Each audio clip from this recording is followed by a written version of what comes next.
मैं नविता क्लासेस में डॉक्टर नवीन कुमार आप सभी साथियों का स्वागत करता हूं। आज हम जो इम्पोर्टेंट चीज़ है पॉलिटी में वो कवर करेंगे। मैं भी खुद साइंस पढ़ा पढ़ा के केमिस्ट्री बायोलॉजी बोर हो चुका हूं। अब मुझे लगा कि क्योंकि मैं पॉलिटी की क्लास कर चुका हूं और एक या दो क्लास में पॉलिटी को हम निपटा देंगे मैक्सिमम, ज़्यादा, क्योंकि मैं उन्हीं चीज़ों को करवा रहा हूं जो बार बार एग्जाम में पूछी गई हैं और इस साल जो ज़्यादा चर्चा में रहे हैं। मैंने लास्ट क्लास में पॉलिटी की सेकंड मास्टर स्ट्रोक है। मैक्सिमम एक और आएगा, एक या दो, बस ज़्यादा नहीं आएंगे मास्टर स्ट्रोक में पॉलिटी में। और पॉलिटी का सेक्शन किसी भी एग्जाम में आप देखेंगे वो ज़्यादा रहता है। और हरियाणा में के एग्जाम जो मैंने कवर किए हैं, मैंने देखे हैं, उनमें क्या पूछा जाता है पॉलिटी में, पंचायती राज इंस्टीट्यूशन पे बहुत ज्यादा है। आर्टिकल 40, आर्टिकल 243, ठीक है ना, ग्राम पंचायत, ब्लॉक डी, ये सारी चीजें पूछी गई हैं। फिर वही 43 में भी बहुत सारे हैं, जी क्या है, एच क्या है, आई क्या है, ये तीन इंपॉर्टेंट है। इसमें कौन कौन से भी, इसमें क्या क्या है, ओ क्या है, ओ में क्या दिया गया है सेक्शन में, आर्टिकल 243 में। ग्राम पंचायत का प्रोविजन कब आया, ग्राम पंचायत किस अमेंडमेंट के तहत आई है। जो ग्राम पंचायत है 73rd and 74th amendment act के तहत 1992 में आई, लेकिन लागू कब हुई। अभी जो FSL का एग्जाम और ग्रुप डी का एग्जाम था और सी का एग्जाम था, उसमें पूछा गया था ये क्वेश्चन, और एस्टेट में भी पूछा गया था कि लागू कई। देखिए, अडॉप्ट करना, अमेंड करना, ठीक है, अमेंडमेंट करना और उसको इंप्लीमेंट करना, दोनों चीजें डिफरेंट होती हैं। 1993 में ये इंप्लीमेंट हुआ था। इंप्लीमेंट का मतलब है फोर्स, इनएक्टिंग या इनफोर्स। कब वो लागू हुआ था, कब वो एक्शन में आया था, ये है। अब देखें, मैं बात करूंगा 73rd and 74th amendment act 1992 में आया था। पंचायती राज से रिलेटेड था, म्युनिसिपल एक्ट जो है उनसे रिलेटेड था। आर्टिकल 243 और आर्टिकल 40। आर्टिकल 40 किस में आता है, आर्टिकल 40 जो आता है, आर्टिकल 40 जिसमें पंचायत के बारे में बात की गई है, वो आता है DPSPs में। मैंने लास्ट क्लास में कवर करवाया था, आयरलैंड से हमने ये लिए थे DPSPs स्टार्ट होते हैं 36 से 51 अनुच्छेद। जो आपका आर्टिकल 36 से 51 है वो आपके DPSPs हैं, लेकिन आर्टिकल 51A जो है वो आपके फंडामेंटल ड्यूटी हैं। DPSPs किस में आती हैं, पार्ट 4th में आती हैं।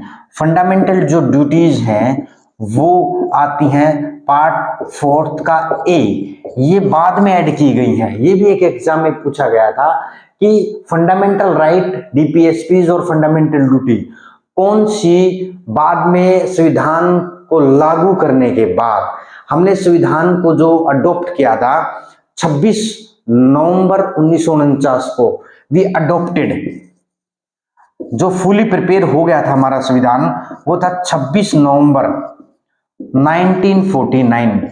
और 26 नवंबर को पिछले महीने, अभी 2023 में 26 नवंबर को हमने क्या बनाया है, संविधान, कॉन्स्टिट्यूशन डे, संविधान दिवस। बहुत साजोबाजो के साथ और संविधान दिवस मनाया गया हमारे देश में 26 नवंबर को। इसी साल 26 नवंबर को संविधान दिवस मनाया गया। 1949 में हमने अडॉप्ट कर लिया था। लगभग जो साइन करने वाले लोग थे, 284 लोगों ने साइन किया था, जो संविधान सभा के लोग थे। कॉन्स्टिट्यूएंट जो असेंबली थी, संविधान सभा के जो लोग थे, 284 लोगों ने उस पर साइन कर दिए थे कि हम हमारे संविधान को अडॉप्ट करते हैं, ठीक है। और 26 जनवरी 1950 को हमारा संविधान अच्छे से लागू हो गया था। 26 जनवरी 1950 को बार बार एग्जाम में है। देखिए, अननेसेसरी चीजें मैं नहीं करवाता, ना मेरे पास इतना टाइम है और ना ही मैं आप लोगों का टाइम वेस्ट करना चाहता। इससे बेटर ये रहेगा कि आप कोई बुक फॉलो कर लो, टाइम लगाते रहो। मैं साथ में 2-3 बुक है, भी मैं दिखा नहीं सकता कैमरा, लेकिन साथ में क्वेश्चन बैंक है। क्वेश्चन बैंक को भी देखता रहता हूं कि क्या क्या क्वेश्चन बार बार पूछा गया है। जैसे मैंने अभी पंचायती राज पे बात की, पंचायती राज में क्वेश्चन पूछा गया कि पंचायत राज की परिभाषा किस संवैधानिक अनुच्छेद में है। परिभाषा किस संवैधानिक अनुच्छेद में। मैंने बात की थी आर्टिकल 243 की। इसका जो ए है ना, उसमें पंचायती राज की परिभाषा दी गई है कि पंचायती राज होता क्या है। समझ में आई। अब ये जो एग्जाम था लास्ट, उसमें आप देखें किसमें आता है, ये ग्राम सचिव में आया था, और ग्राम सचिव में पंचायती राज से भर भर के आए थे। उसके बाद एक क्वेश्चन पूछा गया है कि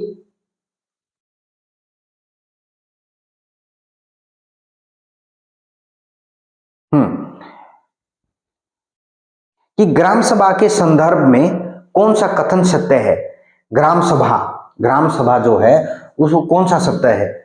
ग्राम सभा का पहला ऑप्शन सुने, यह एक स्थायी निकाय नहीं है, स्थायी निकाय नहीं है। दूसरा ऑप्शन सुने, यह पंचायती राज प्रणाली की प्राथमिक निकाय है। ठीक है ना, इसे भारतीय संविधान में परिभाषित नहीं किया गया। तीसरा था ये, और चौथा ऑप्शन था इनमें से कोई नहीं है। देखिए, इस हमने बताना था ग्राम सभा के संदर्भ में कौन सा कथन सत्य है। दूसरा जो कथन है, यह पंचायती राज प्रणाली की प्राथमिक निकाय है। ग्राम जो सभा है ना, जितने भी अडल्ट हैं, जो भी जिनका वोट का अधिकार है, वो ग्राम सभा में इंक्लूड किए जाते हैं। समझ में आई। तो इसलिए प्राथमिक निकाय होती है ग्राम पंचायत की। ये ऑप्शन एकदम से करेक्ट है।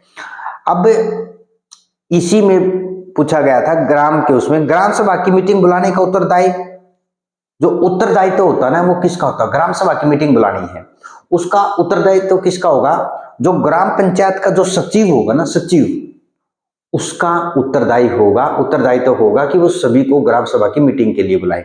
सरपंच का नहीं होगा, ना पंच का होगा, ना अध्यक्ष का होगा, सचिव का होगा। ये ध्यान रख लेना। उसके बाद इसी में, हाँ, पंचायती राज प्रणाली में पंचायत शब्द का मतलब क्या है। पंचायत का मीनिंग क्या है। ऑप्शन 1 5 की सभा, ऑप्शन बी 50 की सभा, ऑप्शन सी ए और बी दोनों, ऑप्शन डी इनमें से कोई नहीं। 5 की सभा पंचायत का है, 5 की सभा। ठीक है। उसके इसमें बहुत सारे क्वेश्चन हैं, अभी तो इतना टाइम नहीं है कि हम इनको डिस्कस करें। हम अपना टॉपिक कवर करते हैं। ये था 26 जनवरी 1950 को हमने, हमारा जो संविधान था वो लागू हो चुका था। इसमें क्या इंपॉर्टेंट चीज है, 26 जनवरी को जब लागू हुआ, आर्टिकल कितने थे, शेड्यूल कितने थे, पार्ट कितने थे, और कब कितने आज तक संशोधन हुए हैं। देखिए,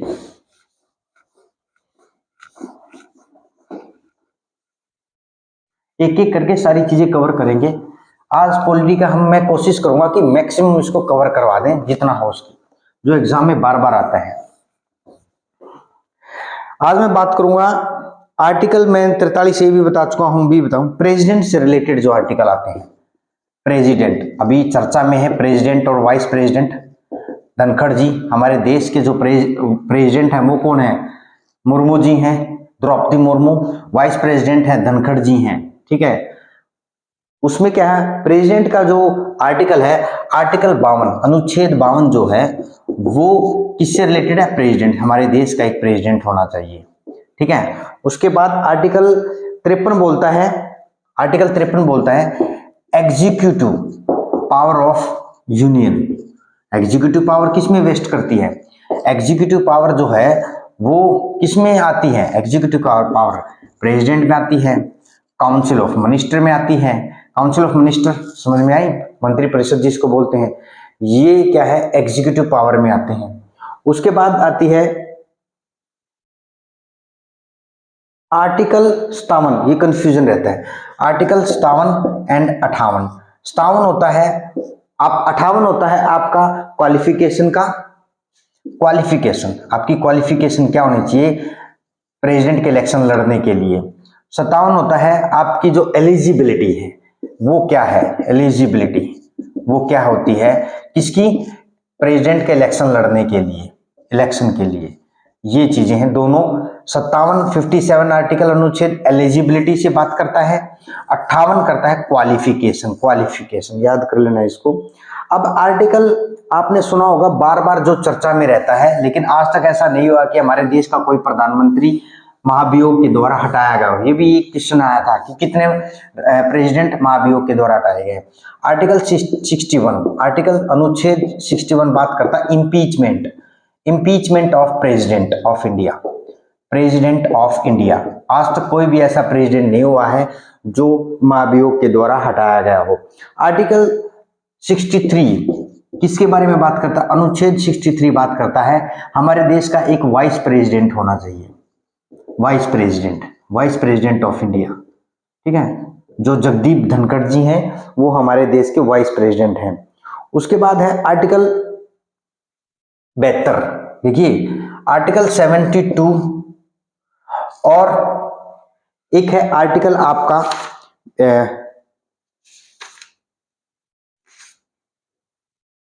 161, दोनों को इकट्ठा पढ़ें तो अच्छा रहेगा। मैं कुछ ऐसे आर्टिकल बताऊंगा, जैसे आर्टिकल आपका 123 और 231, 213, ये काफी कंफ्यूजिबल हैं। इनको मैं याद करने का तरीका बताऊंगा कैसे होता है। आर्टिकल 72 अनुच्छेद 72 बात करता है पार्डनिंग पावर, दयाक्षमा, pardoning power of president. President किस किस को कर सकते हैं, ठीक है ना, आपके वो रिमीट कर सकते हैं, ठीक है ना, रिमीट कर सकते हैं, कम्यूट कर सकते हैं, बदल सकते हैं, थोड़ा सा रिमिशन दे सकते हैं, भाई इसको थोड़ा सा रिमिशन दे दो, ठीक है ना। ये चीजें हैं। क्या क्या कर सकते हैं वो? सस्पेंड भी कर सकते हैं प्रेसिडेंट, भाई किसी को सजा हो गई है फांसी की, उसको सस्पेंड भी कर सकते हैं, ठीक है ना। ये प्रेसिडेंट के पास पावर होती है। एसआरसी से मैं इसको याद रखता हूँ, SRC, suspend, remit and commute. Article 161 इसी के उसमें है।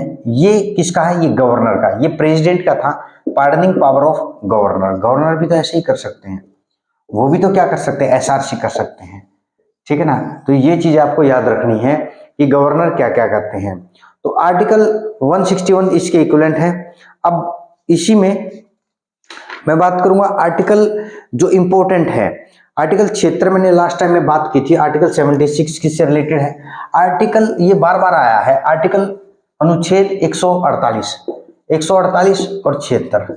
148 किससे रिलेटेड है? कैग से, controller and auditor general of India, ठीक है ना। आर्टिकल 76 बात करना है attorney general of India, attorney जो महान्यायवादी होते हैं उससे रिलेटेड है। Article 78 duty of prime minister, duties of PM to furnish the information to the president of India whenever he और सी रिक्वायर्ड। तो वो ये इनकी ड्यूटी बनती है प्राइम मिनिस्टर की आर्टिकल 78 के तहत कि उनको ट्रू और सही क्या करे, वो प्रोवाइड करवाए information. Duty of prime minister as respect the furnish of information to the president as required. जैसे ही वो कोई इंफॉर्मेशन रिक्वायर्ड करते हैं तो उनको एक इंफॉर्मेशन प्रोवाइड करे किसी के भी रिगार्डिंग, ये प्राइम मिनिस्टर की ड्यूटी आती है 78 के तहत। अब जो आर्टिकल 74 है वो भी बहुत इंपॉर्टेंट है। आर्टिकल 74 में क्या बोला गया है? आर्टिकल 74 बार बार आया है, to aid and advice, aid council of minister क्या करेगा? काउंसिल ऑफ मिनिस्टर जो मंत्री परिषद होती है, मंत्री परिषद क्या होती है? काउंसिल ऑफ मिनिस्टर बहुत बड़ा वर्ड है, ये काउंसिल ऑफ मिनिस्टर होती है। इसमें क्या होता है? मिड में क्या होती है? आपके प्राइम मिनिस्टर हैं, उनके चारों तरफ क्या घूमते हैं? कैबिनेट मिनिस्टर घूमते हैं, ये कैबिनेट मिनिस्टर है, ठीक है ना, ये कैबिनेट मिनिस्टर है, 7, 8, 10, 15 जितने भी हैं। उसके बाद आपके डिप्टी मिनिस्टर होते हैं, ठीक है ना, इनके पास फिर स्टेट इंडिपेंडेंट इंचार्ज होता है, बहुत बड़ा सर्कल होता है, ये काउंसिल ऑफ मिनिस्टर है, ठीक है ना। तो काउंसिल ऑफ मिनिस्टर में जो कहता है पीएम मिड में रहते हैं, इनके चारों तरफ कौन घूमते रहते हैं? ये कैबिनेट मिनिस्टर घूमते रहते हैं। उसके बाद डिप्टी मिनिस्टर घूमते रहते हैं। डिप्टी के बाद आपके आ जाते हैं जो स्टेट जो जिनके पास फ्री इंडिपेंडेंट चार्ज होता है। इस तरीके से एक काउंसिल ऑफ मिनिस्टर होती है, ठीक है। अब मैं बात करूंगा काउंसिल ऑफ मिनिस्टर का जो दायरा है वो कितना है, वो भी डिपेंडेंट करता है। मान लीजिए लोकसभा की जो सीट है, लोकसभा पे डिपेंड करता है, राज्यसभा पे कभी डिपेंड नहीं करता। अगर मैं किसी स्टेट की बात करूं, स्टेट में बात डिपेंड करता है किसके ऊपर, विधानसभा के, लेजिस्लेटिव असेंबली के ऊपर बात करते हैं। जैसे हरियाणा में 90 सीट हैं, तो 90 सीटों पे कितने मंत्री बना सकते हैं मनोहर लाल खट्टर जी? उनकी मर्जी नहीं चलेगी कि वो 90 में से 50 को मंत्री बना देना। क्या है, 15%, 15% ऑफ क्या, लेजिस्लेटिव असेंबली, लेजिस्लेटिव असेंबली के जो मेंबर हैं उनका 15% ही मंत्री परिषद बना सकते हैं। तो लोकसभा में 543 मेंबर हैं, उनका 15% ही हमारे प्राइम मिनिस्टर जो है मोदी जी, वो कैबिनेट मिनिस्टर या काउंसिल ऑफ मिनिस्टर बना सकते, उससे ज्यादा नहीं बना सकते। ये ध्यान रख लेना। बच्चे क्या कंफ्यूजन करते हैं, जो काउंसिल ऑफ मिनिस्टर है ना, काउंसिल ऑफ मिनिस्टर में पीएम को वो क्या कर देते हैं, इंक्लूड कर देते हैं। नहीं, पीएम उनमें अलग से रहेंगे, एक जो सीट है, ठीक है। अब ये था 74, 78, इसमें ही आर्टिकल 80, आर्टिकल 80 क्या बोलता है, राज्यसभा की कंपोजिशन। आर्टिकल 80 बोलता है जो राज्यसभा है, राज्यसभा की, उसमें कितने आदमी होंगे, कितनी सीटें होंगी, ये उसकी कंपोजिशन बोलता है। कंपोजिशन, कंपोजिशन, ठीक है ना, कंपोजिशन ऑफ राज्यसभा या काउंसिल ऑफ स्टेट्स। उसके बाद आर्टिकल 82 काफी चर्चा में है, काफी चर्चा में है, पिछले 2 साल से है, पूछ सकते हैं। आर्टिकल 82, 82 आर्टिकल, ये किससे रिलेटेड है, डीलिमिटेशन कमीशन, डीलिमिटेशन कमीशन से रिलेटेड है। हर उसमें 2026 का सेंसस आएगा, अभी सेंसस 2026 का सेंसस आएगा, उसके अकॉर्डिंग लोकसभा राज्यसभा की सीटों का निर्धारण कर दिया जाएगा। लेकिन अभी तक जो लोकसभा राज्यसभा की सीटों का निर्धारण है वो 2002 और 1971 के अकॉर्डिंग चला हुआ है। डीलिमिटेशन कमीशन जो है प्री सीमन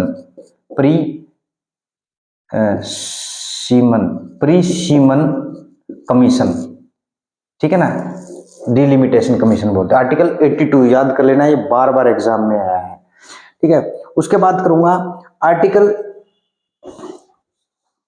ये बहुत इंपॉर्टेंट है, आर्टिकल 108, 1110, आर्टिकल 111, आर्टिकल 112, ठीक है। ये बहुत इंपॉर्टेंट आर्टिकल है, ये तो अच्छे से करके जाना, ठीक है। मैं भूल जाऊंगा एक चीज और, वो याद नहीं रहेगी, मैं पहले ही लिख देता हूं, क्योंकि बहुत सारी चीजें बताने लायक होती हैं, कई बार हम स्किप कर जाते हैं।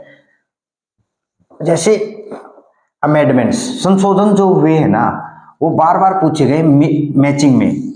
जैसे 100वां जो संशोधन था, 100 संशोधन था, अमेंडमेंट जिसको बोलते हैं, कॉन्स्टिट्यूशनल अमेंडमेंट, संविधान के जो अमेंडमेंट हुए हैं, 100वां 2015 में हुआ था। भारत और बांग्लादेश के बीच में कुछ जमीन का विवाद था, उसका लेना देना हुआ था। 101वां जीएसटी लागू हुआ था, ठीक है ना, 2000।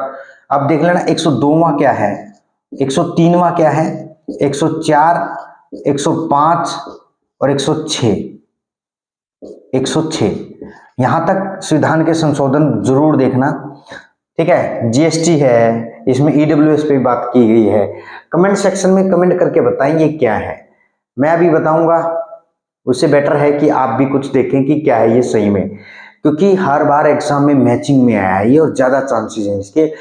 कुछ इसमें ईडब्ल्यूएस पे बात की गई है, ठीक है ना, ईडब्ल्यूएस पे बात की गई है, बैकवर्ड के लिए बात की गई है एम्प्लॉयमेंट में और उसमें, तो हम इस पे डिस्कस करेंगे। अच्छा, और आप कमेंट सेक्शन में कमेंट करना ये है क्या। उसके बाद मैं बात करूं आर्टिकल 108, ज्वाइंट सीटिंग। कोई अगर पैंच फंस जाए ना, ज्वाइंट सीटिंग किसकी, लोकसभा की और राज्यसभा की, कोई पैच फंस जाए, मान ली कोई बिल है, बिल क्या है, सिर्फ एक ही बिल पे, मनी बिल पे कभी भी नहीं पैच फंसता, क्योंकि मनी बिल पे क्या होता है, जो डिसीजन मनी बिल पे और संविधान का संशोधन का कोई अगर बिल है, उस पर कभी पैच नहीं फंस सकता, और उस पर कभी भी ज्वाइंट सीटिंग नहीं हो सकती, ये याद रख लेना। ज्वाइंट सीटिंग होती है ऑर्डिनरी बिल पे, सामान्य बिल जो है, ऑर्डिनरी बिल पे क्या होती है आपकी, ज्वाइंट सीटिंग होती है लोकसभा की राज्यसभा की। तो ये ज्वाइंट जो सीटिंग होती है, इसकी सीटिंग में कौन बैठता है हेड बन के, वो लोकसभा के स्पीकर बैठते हैं। ये भी पूछा गया है। लोकसभा के स्पीकर, राज्यसभा का वहां कोई लेना देना नहीं है, कोई सोचे। लोकसभा का स्पीकर इस ज्वाइंट सिटिंग का हेड बन के बैठेगा। ये सिर्फ ऑर्डिनरी बिल के लिए होती है, मनी बिल के लिए कभी नहीं होती, क्योंकि मनी बिल पे लोकसभा पहले ही के स्पीकर पहले मोहर मार के दे देते हैं, ठीक है ना। ये चीज इंपॉर्टेंट है। आर्टिकल 110 और 111 और 112, 112 के बारे में सुनो क्या है। 112 बोलता है क्या, बजट के बारे में। Annual financial statement, financial statement ये बोलता है क्या, जो जिसको हम बजट बोलते हैं। कई बार ना बच्चे कंफ्यूज हो जाते हैं, ये की बजाय अगर ये आ जाए तो उनको पता नहीं चलता ये क्या है। एनुअल फाइनेंशियल स्टेटमेंट भी तो बजट ही है आपका। ये बोलता है 111 बोलता है assent of any bill, president जो हैं वो बिल को अनुमति दे, बिल को अनुमति दे। आपको पता है प्रेसिडेंट